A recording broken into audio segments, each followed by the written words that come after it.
ఏమే చంద్రిక, పనులన్నీ అయిపోయాయా? చంద్రిక అంట్లు కడుగుతూ, ఆ అమ్మగారు, అంట్లు మాత్రం మిగిలాయి. ఇవైపోతే ఇంక పనులన్నీ అయిపోయినట్టే. అంట్లు తోమాక బయట కార్లున్నాయి కదా, వాటిని క్లీన్ చెయ్యి. అలాగే అమ్మగారు. అలా కాసేపటికి అంట్లు తోమి కార్లు కూడా క్లీన్ చేసింది. అమ్మగారు, పనులన్నీ అయిపోయాయి. మరి నేనింటికి వెళ్ళనా? అయిపోయాయా పనులన్నీ? సరే, ఇంక నువ్వెళ్ళైతే అని చెప్పినా చంద్రిక అక్కడే నిలబడి ఉంటుంది. రాములమ్మ ఏదైనా ఫుడ్ ఇస్తుందని. ఏంటి ఇంకా వెళ్లకుండా ఇక్కడే నిల్చున్నావు? ఏం లేదమ్మగారు. ఇంక ఎంతకు రాములమ్మ అన్నం పెట్టలేదని నడుచుకుంటూ ఇంటి దారి పట్టింది. కాసేపటికి ఇంటికి చేరుకుని, అమ్మగారు అన్నం పెడతారని ఎంతగానో ఎదురుచూశాను, కాని పెట్టలేదు. సరేలే, ఈ పూటకి నీళ్లు తాగి పడుకుంటాను అని నీళ్లు తాగి పడుకుంటుంది. మరుసటి రోజు ఉదయాన్నే లేచి రాములమ్మ ఇంటికి వెళ్ళింది. అమ్మగారు, అమ్మగారు. అబ్బా, ఏమిటే ఉదయాన్నే నీ నసా? అమ్మా, ఇవాళ 1వ తారీఖు కదా, ఈ నెల జీతం ఇస్తారని ఉదయాన్నే వచ్చాను. 1వ తారీఖు వస్తే చాలు, జీతం కోసం ఎగబడి వస్తావు. అది నీకోసం ఉంచుకుంటావా? అదీ లేదు. జీతం డబ్బులన్నీ తీసుకెళ్లి మీ చెల్లికి పంపిస్తావు. సరే ఆగు, తీసుకొచ్చిస్తాను అని లోపలికి వెళ్లి చంద్రికకి డబ్బులిచ్చింది. చంద్రిక ఆ డబ్బులు తీసుకుని పోస్టాఫీస్కి బయలుదేరింది. 50 రూపాయలు దాచుకుని మిగిలిన డబ్బులు చెల్లికి పంపాలి. లేదు, మొత్తం చెల్లికే పంపుతాను. అసలే అది సిటీలో ఉంది. కాలేజీలో దానికి ఎన్ని ఖర్చులుంటాయో అని తనలో తాను మాట్లాడుకుంటూ పోస్టాఫీస్ దగ్గరికి చేరుకుంది. అన్నా, ఈ డబ్బులు సిటీలో ఉన్న నా చెల్లి హరితకి మనీ ఆర్డర్ పంపవా? సరే చంద్రిక, 30 రూపాయలు అవుతుంది. ఇందులోనే పట్టుకోనా లేక ఇస్తావా? అన్నా, వచ్చే నెలలో ఇస్తాను, అందులో పట్టుకోవద్దు. లాస్ట్ మంత్ కూడా ఇలాగే చెప్పి డబ్బులు ఇవ్వలేదు. ఈ మంత్ కూడా ఇలానే అంటున్నావు. ఇలా అయితే కుదరదమ్మా. డబ్బులు ఇస్తేనే మన ఆర్డర్ పంపుతాను. అన్నా, ఈ నెల పంపండి. వచ్చే నెల తప్పకుండా డబ్బులు ఇస్తాను. వచ్చే నెల కూడా ఇలానే చేస్తే నేను పంపను చంద్రిక. సరే, డబ్బులు ఇవ్వు అనగానే తన చేతిలో ఉన్న డబ్బులు కాకుండా తన కొంగులో ఉన్న చిల్లర డబ్బులు కూడా ఇచ్చింది. ఇలా చిల్లరేస్తే ఎలా చంద్రిక? పంపడానికి కుదరదు. అన్నా, ఈసారికి ఎలాగోలా పంపు. తప్పుతుందా? సరే, మనీ ఆర్డర్ రేపటిలోపు నీ చెల్లికి అందుతుంది. అలా చంద్రిక తిరిగి ఇంటికి వెళ్ళింది. ఉన్న డబ్బులన్నీ హరితకి పంపడంతో ఆ రోజు కూడా ఏమీ తినకుండా అలానే పడుకుంది.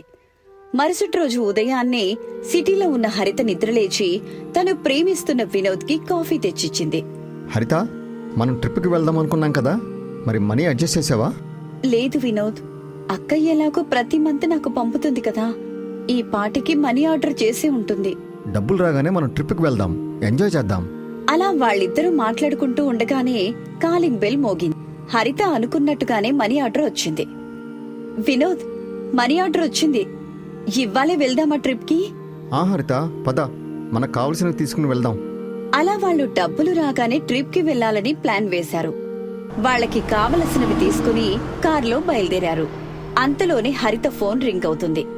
ఎవరు కాల్ చేస్తున్నారు? ఇంకెవరు, మా అక్క వినోద్. డబ్బులొచ్చాయో లేదో అని కాల్ చేసింది. ఇప్పుడు మనకి ఎలాగో డబ్బులొచ్చాయి కదా, ఇంకా అక్కతో ఏం పనుంది అని చంద్రిక ఫోన్ లిఫ్ట్ చేయదు. అలా 10 రోజులు గడిచాయి. చంద్రిక ఎన్నిసార్లు ఫోన్ చేసినా హరిత లిఫ్ట్ చేయకుండా ఉంటుంది. అలా ట్రిప్ ముగించుకొని వాళ్ళుంటున్న రూమ్ కి వచ్చారు వినోద్, హరితలు. హరిత, ఉన్న డబ్బులన్నీ మన ట్రిప్కే సరిపోయాయి. మరిప్పుడు మన ఖర్చులకు డబ్బులెలా? ఏముందిలే వినోద్, మళ్ళీ అక్క కాల్ చేస్తుందిలే. ఎగ్జామ్ ఫీజు కట్టాలి అని డబ్బులు అడుగుతాను. అక్క ఎలాగూ నన్ను నమ్ముతుంది కాబట్టి నేను ఎంత డబ్బులు అడిగినా పంపిస్తుంది అని వాళ్ళు మాట్లాడుకుంటూ ఉండగానే చంద్రిక టెలిఫోన్ బూత్ నుండి హరితకి కాల్ చేసింది. ఏంటి చెల్లి, గత 10 రోజుల నుంచి ఫోన్ చేస్తుంటే ఎత్తట్లేదు? అదా, ఎగ్జామ్స్ దగ్గరలో ఉన్నాయి కదక్కా. ఫ్రెండ్స్ అందరం కలిసి గ్రూప్ స్టడీస్ చేస్తున్నాం. అయినా నేను స్టడీస్ లో చాలా బిజీగా ఉంటే నువ్వు కాల్స్ చేసి విసిగించకక్కా. సర్లే గాని ఎగ్జామ్ ఫీజు కట్టాలి. లాస్ట్ డేట్ 2 రోజుల్లో ఉంది. అర్జెంటుగా మనీ పంపించక్కా. ఇప్పటికిప్పుడు డబ్బులు కావాలంటే ఎలా హరిత? ఉన్న డబ్బులన్నీ మొన్ననే నీకు పంపించాను. సరేలే, ఏదోలా అప్పో సప్పో చేసి పంపుతాను. నువ్వు మాత్రం బాగా చదువుకో. సరే అక్క, ఫ్రెండ్స్ వచ్చారు, గ్రూప్ స్టడీస్ చేయాలి, ఉంటాను అని ఫోన్ పెట్టేసింది. చంద్రిక రాములమ్మని అడిగే అప్పు తీసుకుని హరితకి డబ్బులు పంపించింది.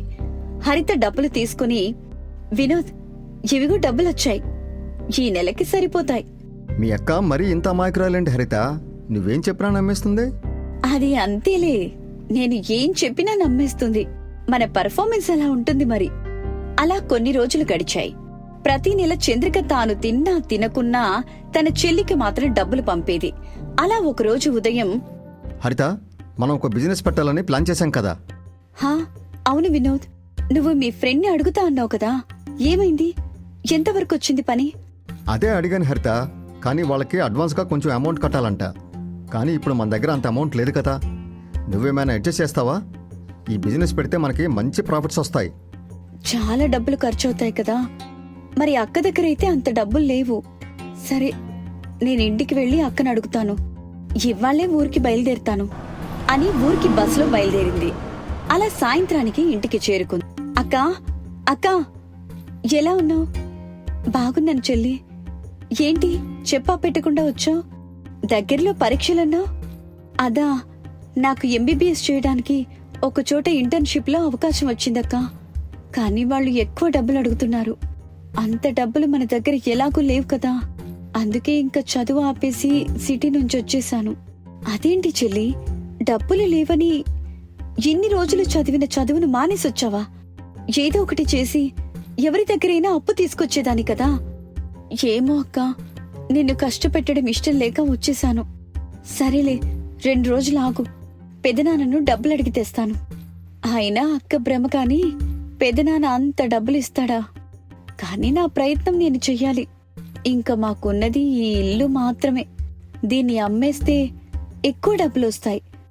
ఎలాగైనా అక్కతో డాక్యుమెంట్స్ లో సంతకం పెట్టించాలి. అక్క, నా ఎగ్జామ్స్ మరో 2 రోజుల్లో ఉన్నాయి. నేను ఎగ్జామ్స్ రాయాలి అంటే పేరెంట్స్ సైన్ ఉండాలంట. నాకు అమ్మైనా నాన్నైనా నువ్వే కదా.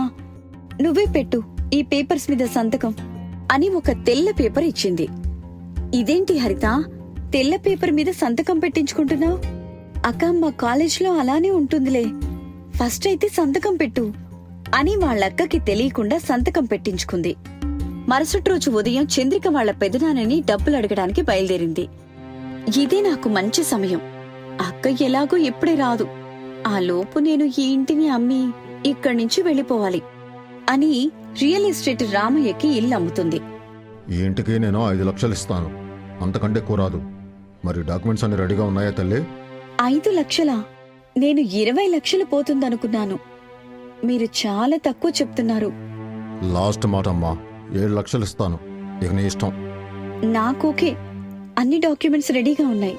నాకు డబ్బులు ఈ రోజే కావాలి. తప్పకుండా ఇస్తానమ్మా అని తన దగ్గరున్న చెక్ బుక్ తీసి చెక్ రాసిచ్చి డాక్యుమెంట్స్ తీసుకుని వెళ్లిపోయాడు. చాలు, ఎలాగోలా డబ్బులైతే వచ్చాయి. అక్క వచ్చేలోపు ఇక్కడి నుంచి వెళ్లిపోవాలి అని డబ్బులు తీసుకుని సిటీకి వెళ్లిపోయింది.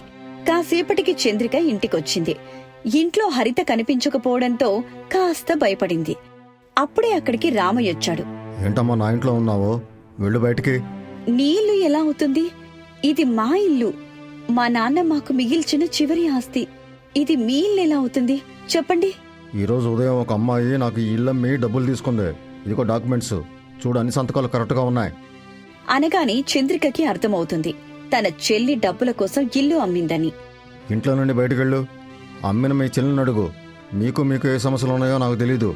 ఇప్పుడైతే ఇల్లు నాది. ఫస్ట్ ఇల్లు ఖాళీ చేసి బయటకెళ్ళు అని ఇంట్లో నుంచి బయటికి గెంటేస్తుంది. చంద్రిక ఏడుస్తూ టెలిఫోన్ బూత్ దగ్గరికి వెళ్లి హరితకి కాల్ చేసింది. ఎన్నిసార్లు చేసినా హరిత కాల్ లిఫ్ట్ చేయలేదు. తాను లిఫ్ట్ చేసే వరకు చంద్రిక కాల్ చేస్తూనే ఉంది. చివరికి హరిత కాల్ లిఫ్ట్ చేసింది. అక్క, నేను కాల్ లిఫ్ట్ చేయడం లేదంటే బిజీగా ఉన్నాననే కదా. ఎందుకు పదే పదే కాల్ చేసి నన్ను విసిగిస్తావు? ఏంటి హరిత, ఇల్లెందుకు అమ్మావు నాకు చెప్పకుండా? నాన్న మనకు మిగిల్చిన చివరి గుర్తు ఆ ఇల్లు. ఇప్పుడు దాన్ని కూడా అమ్మేశావు. అవునక్క, నాకు డబ్బులు అవసరం, అమ్మేశాను. అయితే ఏంటిప్పుడు?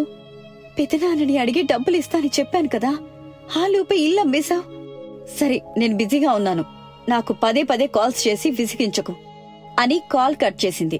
ఇంకా చంద్రిక చేసేది ఏమీ లేక ఒక చెట్టు కింద కూర్చుని తన చెల్లి చేసిన మోసాన్ని తలుచుకొని బాధపడుతూ ఉంది. ఛీ, నీలాంటి దాన్ని ఇంట్లో పెట్టుకోవడమే నా జీవితంలో చేసుకున్న పెద్ద తప్పు. పోయి ఎక్కడైనా చావ్, అంతేకాని నా ఇంట్లో మాత్రం అడుగు పెట్టకు. పిన్ని, నేను ఎలాంటి తప్పు చేయలేదు. నన్ను నమ్మండి. అమ్మా, ఇది చెప్పేవన్నీ వట్టి మాటలు. పిన్ని, నన్ను ఒక్కసారి నమ్మండి. నేను ఏ తప్పు చెయ్యలేదు. నన్ను క్షమించండి. ఎప్పుడు మీరు చెప్పినట్టే విన్నాను. మీరు చెప్పిందే చేశాను. ఎన్ని సంవత్సరాలుగా నన్ను చూస్తున్నారు.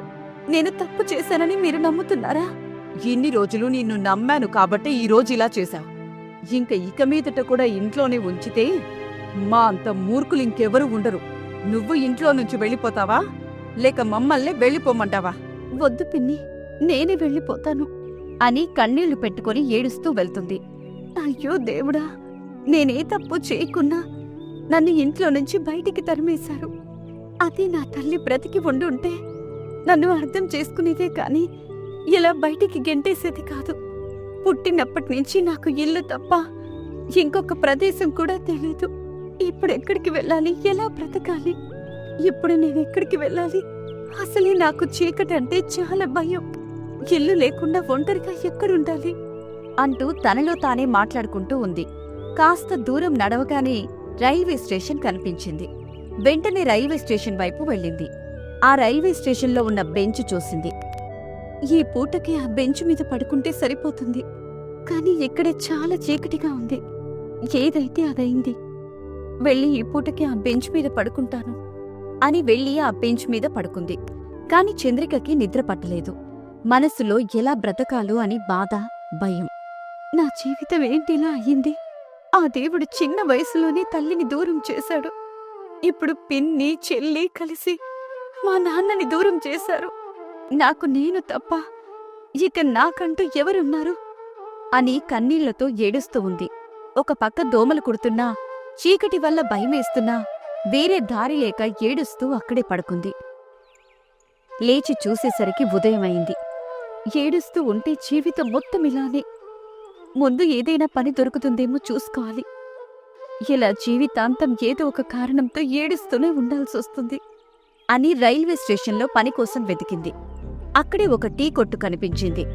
ఈ టీ కొట్టులో ఏదైనా పనుందేమో అడుగుతాను అని టీ కొట్టుకు వెళ్తుంది.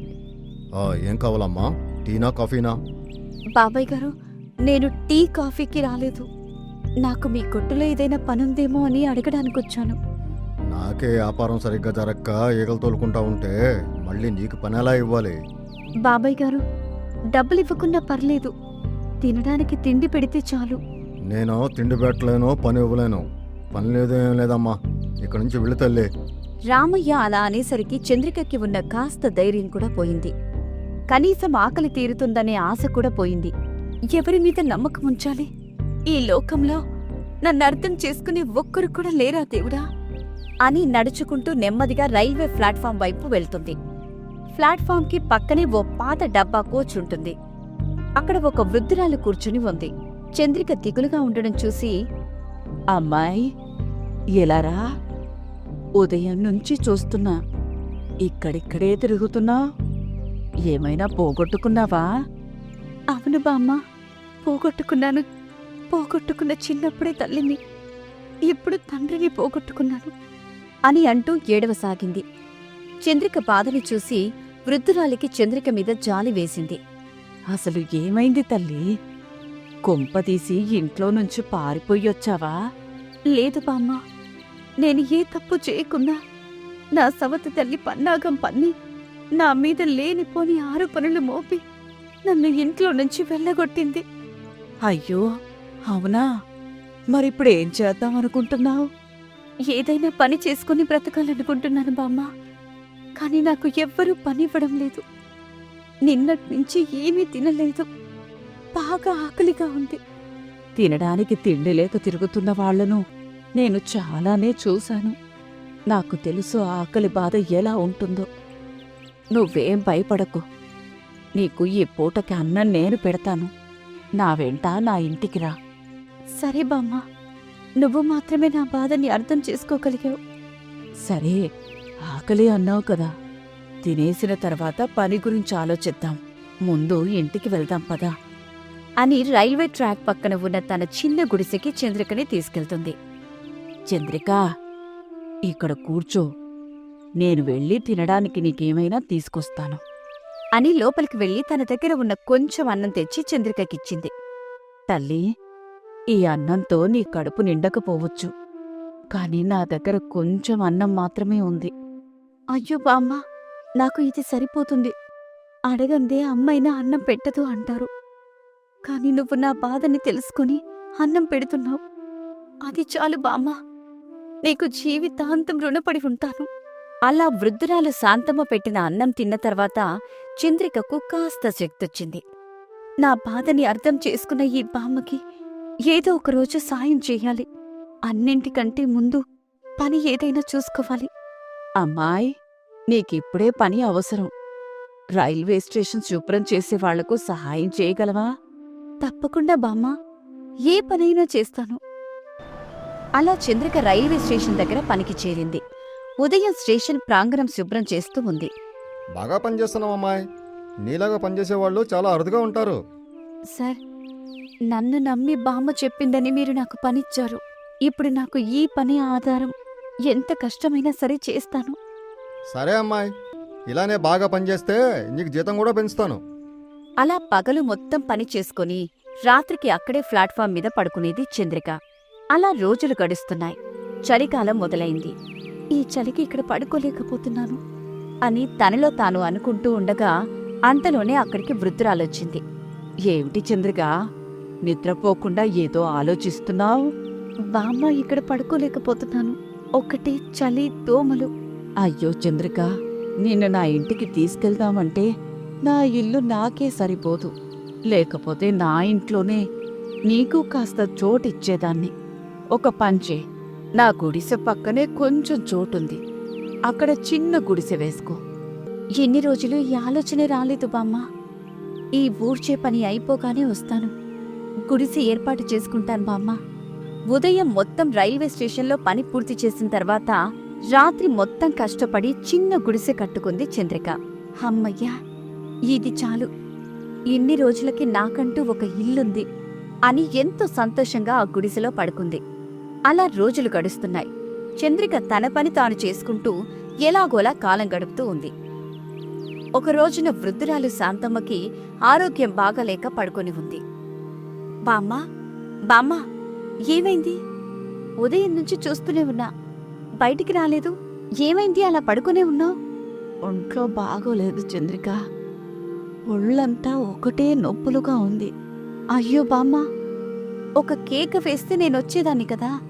ఆగు, ఏమైనా తినడానికి తెస్తాను అని వెళ్ళి తన దగ్గర ఉన్న డబ్బులను తీసుకుని ఇడ్లీతో పాటు మాత్రలు కూడా తీసుకొచ్చి బామ్మకిచ్చింది. బామ్మ, ఇది తిని మాత్రలు వేసుకో అని బామ్మకి మాత్రలిచ్చింది. బామ్మ తిని మాత్రలు వేసుకుంది. చంద్రిక, నీలో నాకు నచ్చేది ఇదే. ఎవ్వరికి బాలేకపోయినా ఆకలి అని నీ దగ్గరకొచ్చినా నీ దగ్గర ఉన్నంతలో వాళ్ళకి పెడతావు. దేవుడు నీలాంటి వాళ్ళకి మంచి చేస్తాడు. బామ్మ, ఆకలి విలువ, మనుషుల విలువ నాకు బాగా తెలుసు. అందుకే నా ముందు ఎవరు ఆకలి అన్నా, ఎవరికి బాలేకపోయినా నేను దగ్గరుండి చూసుకుంటాను. అదే నీలో ఉండే గొప్పతనం తల్లి. సరే బామ్మ, నేను మళ్ళీ వస్తాను. స్టేషన్కి వెళ్ళి నా పని చేసుకోవాలి అని అక్కడి నుంచి రైల్వే ప్లాట్ఫామ్ దగ్గరికి వచ్చింది. అంతలోనే ఒక పిల్లవాడు రైల్వే ట్రాక్ మీద నడుస్తూ కనిపిస్తాడు. ముందు చూస్తే రైలు వస్తూ ఉంటుంది. చంద్రిక వెంటనే పరిగెత్తుకుంటూ ఆ బాబు దగ్గరికి వెళ్లి కాపాడుతుంది. బాబూ, నువ్వు ఎవరు? ఇక్కడెందుకున్నావు అని అడిగినా ఆ బాబు భయంతో ఏడుస్తూ ఉన్నాడు. కాని ఒక్క మాట కూడా నోరు విప్పి మాట్లాడలేదు. అంతలోనే అతని తల్లి శ్యామలాదేవి తన బాబుని వెతుకుతూ వచ్చింది. బాబుని చూసి, ఏమైంది? నా కొడుకు ఎందుకు ఏడుస్తున్నాడు అని అనగానే చంద్రిక జరిగింది మొత్తం చెప్పింది. ఆ మాటలు విన్న శ్యామలాదేవి కళ్ళల్లో నీళ్లొచ్చాయి. నువ్వు లేకపోతే ఈ పాటికి నా కొడుకుకి ఏమయ్యేదో తలుచుకుంటేనే భయంగా ఉంది. ఏం చేసినా నీ రుణం మాత్రం తీర్చుకోలేను. అయ్యో మేడం గారు, నేనొచ్చేసరికి బాబు అక్కడే ట్రాక్ దాటుతూ కనిపించాడు. ఆలస్యం లేకుండా వెంటనే వెళ్ళి కాపాడాను. ఇందులో నా గొప్పతనం ఏముంది? నీకు ఏం కావాలో చెప్పు, నేను చేస్తాను. నా బాబే నాకు ప్రాణం. వాణ్ణి కాపాడిన నువ్వు నా ప్రాణదాతవి. నీకోసం ఏదైనా చేస్తాను. అవును, ఇంతకీ నువ్విక్కడేం చేస్తున్నావు? చూడ్డానికి ఇక్కడ పనిచేస్తున్న మనిషిలా కనిపిస్తున్నావు. ఈ వయసులో చదువుకోకుండా ఇక్కడ పనిచేయాల్సిన అవసరమేంటి నీకు? చంద్రిక తన గురించి తాను ఇంట్లో నుంచి నెట్టివేయబడడానికి తన సవతి తల్లి పన్నిన పన్నాగం గురించి చెప్తుంది. నేను మధ్యలోనే చదువు ఆపేశాను. కాని నాకు చదువుకోవాలనే కోరిక ఎప్పుడూ ఉండేది. కాని రెక్కాడితే కాని డొక్కాడలేని పరిస్థితి. సరే, నీకు చదువుకోవాలనుంది కాబట్టి నేను ఒక పెద్ద కాలేజీలో సీట్ ఇప్పిస్తాను. మంచిగా చదువుకో. నీ చదువుకి సంబంధించినవన్నీ నేను చూసుకుంటాను. కాని బాగా చదువుకోవాలి. నిన్ను ఇంట్లో నుంచి గెంటేసిన వాళ్లే నీ ఎదుగుదలని చూసి చంద్రిక మా మనిషి అని చెప్పుకునే స్థాయికి ఎదగాలి. మరి తప్పకుండా అలాగే చదువుతాను మేడం. ఇంత సహాయం చేస్తున్న మీ మాట ఎప్పుడూ ధిక్కరించను, చెడగొట్టను అని ఎంతో ఆనందంగా చెప్పింది చంద్రిక.